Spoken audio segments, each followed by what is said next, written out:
morning, and welcome to another edition of Tech Tuesday presented by Delta Media Group, where we put the fun in the fundamentals of real estate. Sorry, I'll do better next week. That's just it's not my best.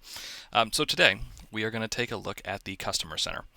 Now, we've gone over the Customer Center before, but we keep adding things to it, making it better, continually improving it. So we want to take another look and go over some of the new functionality we've added. So first off, in order to get to the Customer Center, I'm going to go over here to CRM in the side navigation and then click on Customer Center. Now alternatively, I could type Customer Center up here in the Quick Actions bar, and then it would come up in the autocompleter and I could get there that way as well. Now once I'm here, the first thing we have is just the basic structure of this page, as we have it broken down to sections that all relate to interacting with customer accounts in one way or another. Now the one that kind of is borderline there is down here we have a tasks section, or basically a to-dos section, and these may or may not be specifically related, or I should say related to specific customers. You can see it's NA when it's just a kind of a reminder that's not necessarily attached to a customer, but generally it'll be attached to a customer account. And act as a reminder to do something like, a follow-up call or send an email to a customer. It just depends on how you set these up when you do set them up. So we'll scroll back up here to the top. Now what we have added is an Edit Layout button. So what this allows you to do is basically reorder these sections or outright remove these sections depending on how you run your business and whether or not they're relevant to you. So I'm going to click here on Edit Layout. You can see it opens a modal up here, and we have all of our sections laid out. So if I wanted to remove one, so let's say process requests, for example, though generally very important, maybe based on your company settings, new requests from customers are processed automatically, in which case this section wouldn't be relevant to you. So I can just click that toggle, and that turns the section off. Let's say also that I'm not interested in customers with recent activity. I just want to see a full list of all my customers. I could turn off that Hot New Customers section, and then we'll say the thing that is most relevant to me here is the tasks or the to-dos. So I could drag those up to the top, and then those will be the first thing on the page. So you can see how you can very easily turn the sections on and off or change how they appear on the page just by moving them around in this interface. So once I have this set up the way I want, I'll just click on Save, and that would save my new layout. And then keep in mind I could come back in here and change it again later on if I wanted to. So just because I removed some sections doesn't mean that they're gone for good. Now, since we are going to go over all the sections, I am going to close this out and just kind of leave it as the default for now. Now the first section we have here is the process request section, again by default because you could change that. Now the process request section will allow you, basically it'll display any new customer request that's come in. So if if a lead comes into the company website and it gets assigned to you or gets broadcast to you, that'll show up here. Or if a customer came to your website and they asked for a showing on a property or just asked for information on a property, those would show up here as well. And you would have a card that just gives you basic information, and like the customer's name and just the address or the very basics of the property they made a request on, if they did make a request on a property. And there would be a button here that you could click on to go through and actually process that lead.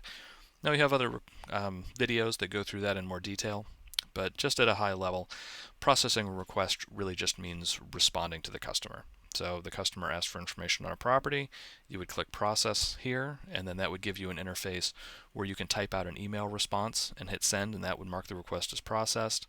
If the customer provided a phone number, you would have an option to view that phone number, and then the system would assume that you then called that customer and mark it as processed. And if it is a customer that you are already working with, somebody that's already in the system, you have an option of basically telling the system that you contacted them outside of the system. So let's say you already had their phone number, so you just gave them a call, you could mark it as processed, and then the system would just have it marked as processed. Now the next piece we have here is the actions section. So these are a handful of actions that relate to handling customer accounts, or in this case contacting customer accounts is the first one. So we have some videos that go through the larger scale here, features in detail, but we'll just kind of hit each one at a high level. So first we have email customers. So if I click on that, it opens up this email interface. From here I use the to field. I can just click there and start typing, and you can see that it'll start auto-completing with matching customer names or email addresses if I were to type an email address in there. It would do the same thing for groups. So if I type in a group name, You can see that it picks up the matching group names, and I just click on them and it'll add them into this list. So those will be all my 2 recipients, but if I wanted to put people in that carbon copy field or blind carbon copy, these 2 fields work in exactly the same way. You just click here, start typing out your customer name or group name, and then select them and it'll add them to that list.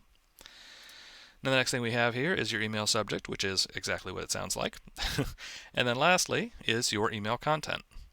And now just to point out, you have a full WYSIWYG editor here, so when it comes to writing out your email content, you can do things like adding in links, adding in photos. You have system variables over here, which can be kind of neat. So if I want this to start out with the customer's name, and I was sending this out to a group of customers, I could go into my system variables and I could say customer first name. And that'll fill in with the customer's first name for each customer that it goes out to.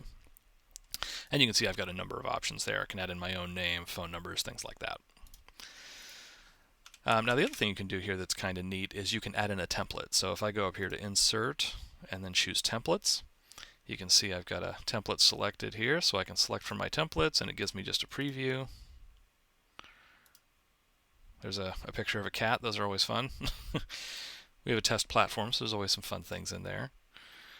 Lead follow-up. So you can see we have some options in here that you can select from for templates, and that would fill in this email content. In fact, we'll just go ahead and click OK. You can see it filled my content in. It has a bunch of those variables set up for me, and just a shortcut that I can use to send out those emails without having to type out the content every time. So there you have it. So the next thing you can do here is, from this functionality, you can add a file attachment too. And we've made a couple of changes there. So if I click on Add File Attachment, and I'll just grab a file at random here. There we go. You can see that it drops in a kind of a card or a block here that has my file information in it. And then the functionality we've added, it used to just put a list here of each of the files I were to attach. But now it puts this card here. I have a download button, so if I attached a file and I wanted to just verify that I attached what I thought I did, I could click this button to download that file and take a look at it to make sure it's the right one. And then also I can click on this X button if I want to just remove it. So there you go. And then when that's all set up, I would just go down here and click Send, and that would send out my email. So we'll cancel that one because I don't want to send out this random email. Now the next option we have here is Add Customer, which is exactly what it sounds like. I can click on Add Customer. I can fill in all the information I know about that customer, and really just name and email. You want to make sure you have at least that, but beyond that, the more you have, the better. Phone numbers. I can actually even put in a transaction from here and attach that to this customer if I want. Postal address information lets me add in that customer's physical address. And if I expand that, you can see I can put that in. I can also put in multiple physical addresses if I want. But the idea is to make this as simple as possible. So if I just have name, a cell phone number, and an email address, for example, I would just type those out, click Save and Close, and I'm done. My customer is added. So all the rest of this information is optional, but good to enter and easy to enter here if you do have that information. Also, let's say that you were adding a customer here and you knew the kind of property that they were interested in. You could fill this information out, and then you could click Save and View Profile, and that'll take me through to that customer's profile page where I can then create like a saved search and a market watch and go through that whole process. And we do have videos that go through that customer profile page in detail and show you all that functionality as well. Now the only other thing of note here is that you can send a welcome email immediately upon adding the customer. So that's kind of a nice just convenience feature there, where I can just put in their information and fire that off and not have to go then to their profile page and send one from there. So just kind of saves me a step. So we'll close that one out. Oh, there we go. Now we're doing better. Now the next piece we have here is the lead performance report. So we'll just take a quick look at this one. If I click on that button, that takes me to my lead performance report. I can select the range that I want to see for this report, but just to give you an idea what the report is, you can see it's just lead statistics. So this is how many active customers I have, how many showing requests I've gotten over the time period that's selected, what my response time has been when it comes to processing leads. You can see my response time is 417 days, so it's not the greatest. But in my defense, I do tend to put a processed lead in here that I can use for demonstration purposes, after all. So this is how you can see just general lead statistics over a time period, and you can see the default time period is specified here. But if I go up, I can change this to just the last 30 days if I want. So I can take a look specifically at that. You can see my time is much better. You can see any amounts that show up green like this means that if the company has set goal amounts for these, that means that I am doing better than whatever that goal amount is. So it's good to keep that in mind. And then also I can compare data over a range here. So I could say in the last 30 days, let's do a comparison. And so it's going to compare the last 30 days to whatever time range I set here. So I could say, let's do, we'll get there, we'll move out. Let's do October 1st to October 30th of 2020. And we're comparing that to what my report range is, which is just the last 30 days. And then I would click on Update. And you can see that it actually gives me a report range, so that's the time frame up here, and a compare range, so this is the second date range I've set, and it compares the two of them, and then just gives me a really a really easy way to determine whether I've done better or worse in my report range versus my comparison range. So it's just a nice, easy way that you can kind of keep an eye on your own performance as far as these things go. And this isn't just your own performance, but also how many requests you've gotten. So just general performance of how many leads have been coming in. And then the last thing you can do here is you can calculate the responses, or basically these times down here, these response times. You can have those take office hours into account. So right now it's looking at a lead came in, it doesn't care when it came in, when did you respond to it. If you consider office hours, then it's looking into whether or not that lead came in during office hours, or basically waiting until office hours start before it starts counting your response time, if it was a lead that came in on off hours. And if I select that, it's going to use the default office hours if any are set for your office, and if they're not, you can actually define the office hours that you want to take into account for this report. And just like the other setting, I would click Update Report, and then that would give me the updated information down here. All right, so we'll head back over to the Customer Center. There we go. So that was our lead performance report. Now the next one we have here is Import Export Customers. This is a larger feature, so I won't go over it in detail. But the long and short of it is, if you want to import a CSV of customers, export a CSV of customers, or delete a previous import, this is how you would do it. So you would just click on that button, click Import Contacts, and run through that process with your CSV to do an import. Click Delete, and it would list out all of the previous imports you've had so that you can remove those if you want, and it'll delete all the contacts from that import. Or you can use Export and export a CSV of all your contacts. And you have some criteria you can export based on, like you could export only customers in a certain group, that kind of thing. So close that one out. And the next thing we have here is Clean Up Customers. So this option allows you to, if you have a lot of customers that you want to kind of remove in bulk, you can use this feature to go through and return any customers that are returnable based on the company's website, company's settings. And what that means is it's returning those to the company, so it's basically unassigning them from you. So if you've decided that they aren't useful to you, they aren't in the market, you're not going to prospect those customers, they're not in your market, so you just want to move them back to the company so they're not assigned to you anymore, you would use that return function. And then if it is a customer that belongs directly to you, like somebody you've imported or somebody you put in manually, and your company is allowing you to go in and delete those, then you can use the delete option on those. But to use this, they'll all be keep by default, so leave the ones you want to keep on keep, and then switch any ones you want to return to the company to return, switch any ones you want to delete to delete, and then click Process, and that'll go through and do all those in bulk. Now it does allow you to do up to 100 at a time. So it's just how many is in this display, so I can change this to 100. It'll show me 100 customers, and I can go through and select those and do them 100 at a time. That way I only have 3 pages instead of 20 or however many that was before. So there you go. That is that feature in a nutshell. So let's go back to the Customer Center. The next one we have in line is Merge Customers, which is exactly what it sounds like. Again, is partially subject to your company settings as far as which customers you can delete and which ones you can keep. So, if the company provided you with a customer, like it came in from the company site and was broadcast to you and you accepted it, you may not be able to merge with that customer because you can't delete that customer.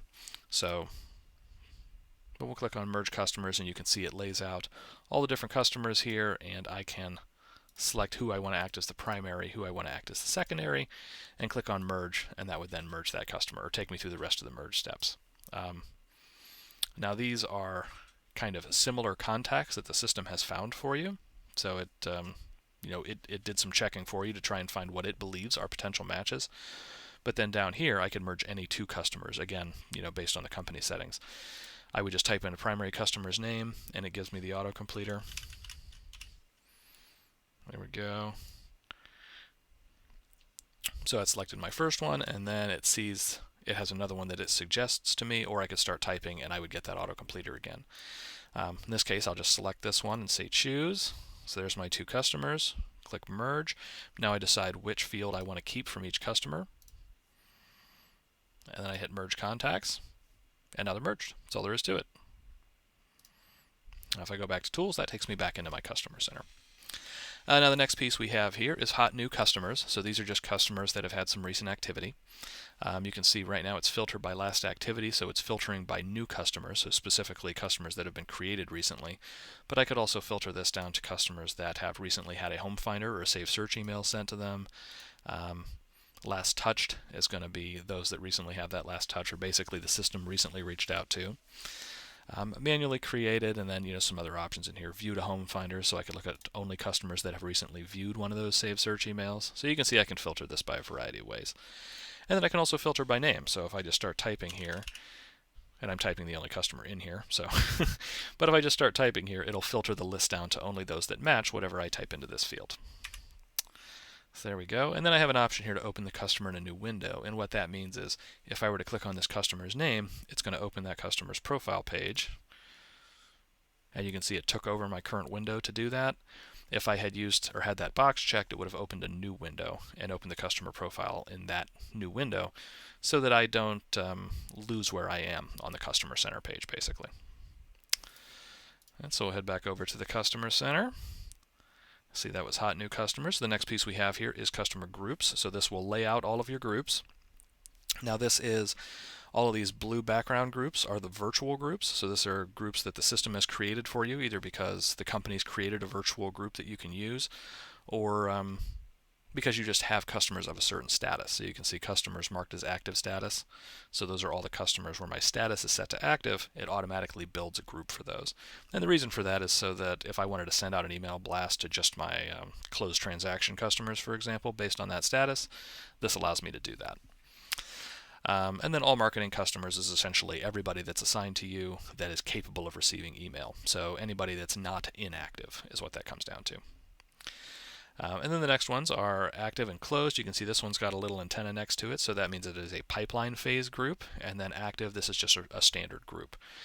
Also, if the company had created groups on the company side that they were making available to me, so not a virtual group that they have populated, but just a group name, essentially, that I have access to use, those will show up in this list as well. Now the other things I can do here is, like the customer fields, I could type in a group name, and this would filter down to just groups that have that in the name. So active and inactive, match active. Also, if I didn't want this list, if I thought it looked a little cluttered here, I wanted to simplify it. Maybe I don't want to see the pipeline phases, and maybe I don't want to see the virtual groups. I can just uncheck those, and now it's just showing me the regular groups. Now with any of these regular groups, if I wanted to make any changes, I can click over here on Actions, and you can see this is a company group, so I don't have the ability to delete it. However, I can view the people that are in it. I can edit it if I want to add people to it that are assigned to me. And I can click on Labels if I want to print out mailing labels for this group. Now if I find a group that is one that I actually added, sounds very easy. There we go. So customer search group is one that I actually added. You see I have the ability to delete that one, and if I click on edit, I can edit more than I can for a company group. So this one I can now change the name. It doesn't have a color now, so I can give it a color. Include in Pipeline Manager, this is just informational for me because the company will choose which groups are pipeline groups. So I can't choose that one, but I would see whether or not this is a pipeline group based on whether or not that's checked. And then I can also choose how I want to populate it with customers. So I can either go down here and select from my customers to populate this group, or I can use these virtual group rules and I can say every customer that's made a showing request goes in this group.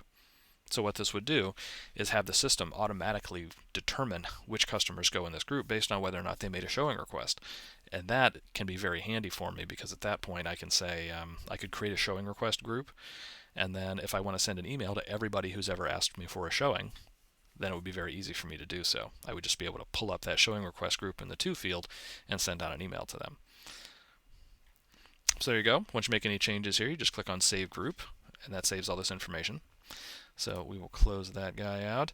And if I were to add a new group, you're going to see basically the same interface. So if I add a new group, you can see that I give it a name, give it a color, include in pipeline, and choose how I want to populate it. The only difference here is, instead of selecting customers, what I would do is, if I want to add specific customers to it, I would create it and then edit it to add those customers in. But it's possible that I want to create a group and I want it to initially be populated with the members of another group. So if I were to create this and say, I want all the customers that are currently in my closed group to go in this group when I create it, I could check this box. And in this example, it would even make more sense if I selected multiple. So I would say all the customers that are in any of these three groups are going to go into this group initially when I create it. But then that only happens upon creation. So, it's going to fill it in initially, and then I can go back in and edit it if I want to add more customers to it, or remove any of these customers that I added to it when I first built it. So that is the difference here. So this will automatically fill it with anybody now or in the future, or ever has made a showing request, if I were to select showing request here. Whereas this, just on creation, grabs the members of a current group and puts them in here. So there you go. So we'll close that out, and that is the groups interface here in a nutshell. And then the last piece you can do here is, like all of these interfaces, you can choose how many results show per page. So that's what this is. Right now it's 10 per page, but if I wanted to see 25 groups, I can just select 25, and now 25 per page. Now the next piece we have here is customer detailed list. This works pretty similar to the hot new customers list, only you have some more filters up here. And it also shows some more information here. So first off, I can filter this by name. That works the same as above. I can filter by email, which works the same as above except for email address instead of a name. So if I can type today, there we go. So you can see it matches only customers that have that matching email address. So we'll close that out, or remove that, and you can see it filters the rest back in again. I can filter this list just down by any of my customer groups. So when I click on that, it shows me all of my groups here. Then if I select one, it shows me only the customers in that group. Of course I would pick a group that doesn't have any customers in it. There we go. Just having tons of luck with this one. We'll go back to all customers. There we go. So that lets me filter it by group name. I can filter by pipeline phase, so this really amounts to that pipeline group. So if I wanted to see only my customers that are in the suspect pipeline phase, I can filter this down and show just those. I'll switch that back to any phase. And just like the other interface, if I click open in a new window, that just means that when I click on the customer's name to open their profile page, instead of taking over my current window, thereby effectively making me lose my place, it'll open them up in a new window. So we'll uncheck that. And then the additional things I can do here is I can page through all of my page results. If I go down to the bottom, just like the sections above, I can choose how many results I see per page if I want to see more than just the default. And then I can also sort by all the information in these column headings. So if I wanted to see only those that have a market watch set up, if I click on this market watch heading, you can see that it will filter, well, not filter, but sort the list based on whether or not the customer has a market watch, or really how many market watches they have set up. So the first time it changes it to ascending, so I see all the zeros on top. But if I turn it the other way, or click on it a second time, it searches by ascending. So now, or descending rather. It was already ascending. Now it's descending. And you can see that this customer has the most market watches, so they're the one that gets sorted to the top. And I can do the same thing for save searches, save properties, and various other information here. So on down the line, the next piece we have here is the tasks interface. So by default, it's going to show me my overdue and upcoming tasks, but I can change that filter if I only want to see tasks that are coming up, or if I only want to see my completed tasks, which I don't have any completed tasks. Or I can use this if I want to filter only tasks that have a due date within a certain range. So I can filter that out. The other thing I can do is I can change this to a card view or a list view, just depending on which I prefer. and I can create a new task right here from this interface. And when I do create a new task, I can go in here and I can create repeating tasks also, which can be very handy. So to create a new task, I wouldn't have to attach a customer, but if this were related to a customer, like a follow-up call, like it says down here, then I could type in a customer name, just like the rest of the customer interfaces, and you can see the autocompleter comes up. I can select, give a due date for this task, and then let's say I want a follow-up call with them, once a month. So I could switch that. Turn on repeat, and we'll change that to monthly. We'll repeat every 1 month, and we'll say day of the month, so repeat every 1 month on this day of the month, day 25 of the month, and it never ends, so just repeat it forever. I could also limit that by occurrences, or I could tell it just to run up to a certain date. So that is how I would set my task up. So we'll close that one out. Now as far as interacting with the tasks here, the idea is when it's done, I'll just check it off the list, and you can see it grays out. They will go away at the end of the day, but they don't go away immediately, because the idea is what if I click on the wrong one by accident? I want to be able to uncheck that one still. So at the end of the day, they'll go away, though, if I have them checked as completed. Or go away from this upcoming list, and then only exist in the completed list. And then I can go through any of these, and I can also edit or delete any of these tasks if I wanted to change them or make them go away. So there is my task list, and then on down, the next piece I have is calendar. So this shows all of the calendar events that are set up in the system. So this could be synced in with your Google Calendar if you have turned on the Google Calendar sync, or the Office 365 Calendar sync if you have access to those and have any of those things turned on. And then I can also view the full calendar here. And it just brings up this little calendar interface, which isn't working on the test environment, but would have just a standard calendar here. This shows out all the events. Now this also includes events created by the company that I have access to, or that are visible to me. So there you go. That is the Customer Center, along with that new functionality to be able to go in here and reorder this list. Also the functionality in email customers, where we've changed how the attachments work on those. And that is how you can set up this Customer Center to work for you and kind of run your business from here based on the layout that makes the most sense to you. So, as always, thanks a lot for joining me. If you have any questions, concerns, comments, feel free to send an email into support@deltagroup.com or give us a call, and we'll be happy to walk you through whatever functionality you need. Thanks a lot, and I'll see you next week.